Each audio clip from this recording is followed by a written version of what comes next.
Hello student, आज हम बात करेंगे क्लास फर्स्ट ईयर का next topic molecular mass and formula mass. Last video में हमने आपको बताया एवरेज मास। तो एवरेज मास आपने निकालने के लिए ये मेथड दिखाया कि जो रिलेटिव अबाउंडेंस जो नेचर में अमाउंट कोई भी एलिमेंट का जितने टाइप्स के रिलेटिव अबाउंडेंस हैं उसका आप एक एवरेज निकालते थे, और एवरेज जब निकल जाता था तो उसका जब एक एवरेज आता था वही उस एलिमेंट का स्पेसिफिक मॉलिक्यूलर मास होता था या एवरेज मास होता था। मीन्स डैट जैसे मैंने आपको कार्बन बोला था, कार्बन 12, कार्बन 13, कार्बन 14, उसका जो है रिलेटिव अबाउंडेंस आपने देखा 98 पॉइंट कुछ परसेंट, एक जो है 0.37%, एक जो है 27% कुछ करके था। फिर आपने तीनों का जो है रिलेटिव अबाउंडेंस को जो है प्लस किया और उसको 3 से डिवाइड कर दिया तो एक एवरेज आया, और फिर वहाँ पे आपका जो एक एवरेज आया वो 12.067 के अप्रॉक्स में आया। तो वो जो है आपका कार्बन 12 वही जो है जो एवरेज मॉलिक्यूलर मास था या जो एवरेज एटॉमिक मास था वो वही आपका जो है क्या बना, जो पीरियोडिक टेबल में उसी जो आपका एवरेज मॉलिक्यूलर मास आया उसी को आपने पीरियोडिक टेबल में फिट किया, मीन्स रखा। तो आप जो है अगर कार्बन से आपसे पूछा जाता है कि एटॉमिक मास कितना होता है तो आप बोलते हैं 12, तो उसी के बेसिस पे वो जो है चीज़ें बताई गई। अब यहाँ पे हम बात करेंगे मॉलिक्यूलर मास की। तो देखिए मॉलिक्यूलर मास आप किस तरीके से आइडेंटिफाई करेंगे। मीन्स दैट मॉलिक्यूलर मास को हम कैपिटल एम से डिनोट करते हैं। Molecular mass is the sum of the atomic mass of the element present in a molecule.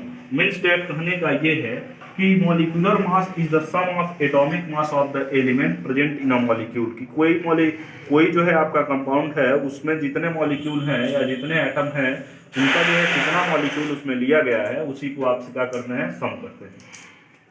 It is obtained by multiplying the atomic mass of each element. क्या करते हैं कि आप जो है सभी अगर जो है उसका कहा जा रहा है कि obtained by multiplying the atomic mass of, atomic मास में अगर जो है किसी भी एलिमेंट का कई सारा मॉलिक्यूल होगा तो उससे आप क्या करते हैं, उसका मल्टीप्लाई कर देते हैं। तो यही कहा जा रहा है कि obtained by multiplying the atomic mass of each element by the number of its atoms and adding them together। और मल्टीप्लाई करने के बाद उसको आप एक साथ जोड़ देते हैं। और फिर देखिए क्या कहा जा रहा है, फॉर एग्जाम्पल से आप समझिए molecular mass of methane, means methane का फार्मूला आप जानते हैं CH4, ठीक। तो molecular mass of methane which contains one जो है वन कार्बन एटम, एक कार्बन एटम है एंड 4 हाइड्रोजन एटम्स, एंड यहाँ पे दिख रहा है आपको जो है 4 हाइड्रोजन एटम्स है, can be obtained as follow. तो किस तरीके से मॉलिक्यूलर जो है आप मॉलिक्यूलर मास निकालेंगे मेथेन का, तो जस्ट इसके डिफिनीशन में ही बोला गया था कि molecular mass is the sum of atomic mass of the element present in a molecule. Molecule के अंदर जो है कितने सारे जो एलिमेंट हैं वो कंटेन कर रहे हैं उनका सबका क्या कर देते हैं, सम कर देते हैं। और कोई एलिमेंट है या कोई एटम है उसके कई सारे जो है मॉलिक्यूल कंटेन कर रहे हैं तो उसका उसमें मल्टीप्लाई कर देते हैं। तो जिस तरीके से यहाँ पे मेथेन है, मेथेन में आप जो है कार्बन का एटॉमिक मास जानते हैं, कार्बन का जो है आप एटॉमिक मास कितना होता है तो आप जानते हैं कि ये 12.011, और इसका जो यूनिट होता है वो यू होता है, या जो है आप इसकी जगह पे AMU लिख सकते हैं। और का जो हाइड्रोजन है, हाइड्रोजन का एटॉमिक मास कितना है तो वो भी आप जानते हैं 1.008 यू, या सिंपली जो है इसको 1 भी लिखा जाता है। तो इस तरीके से इसका जो है एटॉमिक मास आपको पता हो गया और कार्बन का एटॉमिक मास पता हो गया। तो मॉलिक्यूलर मास निकालने के लिए आपको अभी बताया गया कि कोई कंपाउंड है उसमें कौन कौन से एलिमेंट है उन सबका जो है क्या करते हैं, सम कर देते हैं, और किसी भी एटम का जो है कई सारा मॉलिक्यूल है तो उसका उसमें मल्टीप्लाई कर देते हैं। तो यहाँ पे दिख रहा है कि कार्बन 1 है, हाइड्रोजन 4 है, तो कार्बन का जो एटॉमिक मास है वो 12.011 ये यू हो गया, और प्लस ये 4 इंटू मीन्स 4 यहाँ पे हाइड्रोजन है तो 4 का आपने मल्टीप्लाई कर दिया तो 4 इंटू 1.008 यू। अब जो है आप यह क्या करिए, जब ये मल्टीप्लाई किया आपने तो 12.011 और यहाँ पे 4.008 यू। अब इन दोनों को जब आपने सम कर दिया तो मेथेन का ये क्या निकल के आ गया, क्या निकल के आ गया, मॉलिक्यूलर मास। तो इस तरीके से किसी भी कंपाउंड का आपको मॉलिक्यूलर मास निकालने को बोला जाए तो आपको घबराना नहीं है, केवल जो है उस जो है कंपाउंड में जितने एलिमेंट हैं उन सबका आपको जो है एटॉमिक मास जान लेना है और देखना है कि किस एलिमेंट का कितना एटम लिया गया है, कितना जो है उसका मॉलिक्यूल लग रहा है। तो जितना लिया जाएगा उसका उसमें मल्टीप्लाई कर देंगे, किसमें, उसके एटॉमिक मास में, और जो है फिर जितने एलिमेंट हैं उन सबका सम कर देंगे, जो वैल्यू आएगा वही उस कंपाउंड का या उस जो है कंपाउंड का मॉलिक्यूलर मास होगा। जैसे हम वाटर का यहाँ पे देखते हैं तो यहाँ पे दिख रहा है हाइड्रोजन के यहाँ पे 2 एटम, ऑक्सीजन के 1 एटम। तो आप क्या करेंगे, 2 इंटू जो हाइड्रोजन का यहाँ पे एटॉमिक मास है वो आपने लिखा और ऑक्सीजन का एटॉमिक मास ये है। ये जो एटॉमिक मास है ज़्यादातर आपके क्वेश्चन में दिया होता है, ठीक है, लेकिन आप जो है कुछ मे बी 30 एलिमेंट्स तक का एटॉमिक मास आपको अच्छे से याद होना चाहिए। तो ये जो है आपका जब आपने मल्टीप्लाई किया 2.008 और ये जो है ऑक्सीजन का 16 हो गया, तो टोटल जो इसका मॉलिक्यूलर मास वाटर का आया वो कितना आ गया, 18.02। तो इस तरीके से आप जो है क्या करेंगे, किसी भी कंपाउंड का आप जो है मॉलिक्यूलर मास निकाल सकते हैं। अब जो है जैसे आपसे कोई भी कंपाउंड बोला जाए, जैसे बेंजीन हो गया C6H6, तो क्या करेंगे, 6 इंटू कार्बन का जो है 12 और प्लस हाइड्रोजन का कितना होगा 6 इंटू 1, तो ये हो जाएगा 72 और ये आपका हो जाएगा 6, तो ये हो जाएगा टोटल 78U। तो इस तरीके से जो आपका बेंजीन हो गया इसका जो मॉलिक्यूलर मास होगा वो 78U होगा। तो इस तरीके से किसी भी कंपाउंड का आपको जो है मॉलिक्यूलर मास निकालने को बोला जाए तो आप इस तरीके से निकाल लेंगे। अब हम बात करते हैं फार्मूला मास की।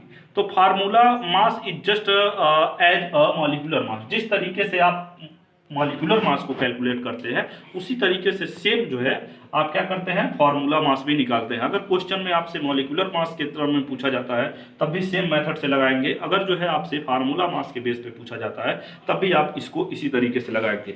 जैसा कि आपसे कहा जा रहा है कि जो फार्मूला मास होता है वो आपका ये कहा जाता है, some substance such as a sodium chloride do not contain discrete molecules as their consistent unit. Means that कहने का मतलब ये है कि बहुत सारे जो है कंपाउंड हैं जो डिस्ट्रिक्टिव पोर्शंस में नहीं होते हैं उनको जो है आयनिक फॉर्म में, आयोनाइज फॉर्म में देखा जाता है। तो आपको पता है कि इन सच कंपाउंड जैसे पॉजिटिव सोडियम पे जैसे हमने लिया NaCl, ठीक, NaCl, तो NaCl में आप जानते हैं Na प्लस और Cl माइनस होता है। तो ये जो है कहा जा रहा है कि sodium positively charge and chlorine negatively charge, ठीक है। तो नेगेटिव क्लोराइड हो गया और पॉजिटिव सोडियम हो गया। फिर entires the arranged of 3 dimensional structures in figures. जैसे आपके ये फिगर्स में ये शो कर रहा है कि ये 3 डायमेंशनल स्ट्रक्चर्स में ये जो है आपका लिया गया है। अब जो है यहाँ पे क्या करेंगे आप कि it is noted that the sodium chloride Na plus जो है सराउंडेड 6 एटम, और जो है जैसे जो आपका सोडियम है, सोडियम से 6 जो है क्लोरीन यहाँ पे अटैच्ड है, लेकिन जब इसका आप 3D स्ट्रक्चर देखेंगे तब वहाँ पे आपको दिखेगा। और जो क्लोरीन होगा, क्लोरीन भी 6 सोडियम एटम से रिलेट करेगा, मीन्स उसके इर्द गिर्द घूमता नजर आएगा आपको। अब जो है the formula such as sodium chloride is used to calculate the formula mass instead of molecular mass as in the solid state. Sodium chloride do not exist in the single entire. तो the formula mass of, अगर आपसे पूछा जाए कि formula mass of sodium chloride, तो sodium का जो मास होता है वो आपका होता है 23.0 U और प्लस क्लोरीन का होता है आपका 35.5 U। अब जब आप इसको ऐड करेंगे तो ये आपका हो जाएगा 58.5 U। तो इस तरीके से जिस तरीके से आपने मॉलिक्यूलर में मास निकाला उसी तरीके से सेम आपने फार्मूला मास भी निकाल लिया। तो देखिए इसमें आपका बस छोटा सा यही डिफरेंस है कि जैसे कि ये जो है आयनिक इक्विलिब्रियम पोजीशन में लिया जाता है जब कोई चीज़ आप मीन्स डैट इसका 3D स्ट्रक्चर्स निकालते हैं, तो formula mass is just related to the molecular mass. तो इस तरीके से जिस तरीके से आपने मॉलिक्यूलर मास निकाला उसी से मेथड से फार्मूला मास भी निकालेंगे। तो इसको और अच्छे से देख लेंगे, कोई प्रॉब्लम होगा तो आप हमसे पूछिएगा। आज के लिए इतना ही, थैंक यू।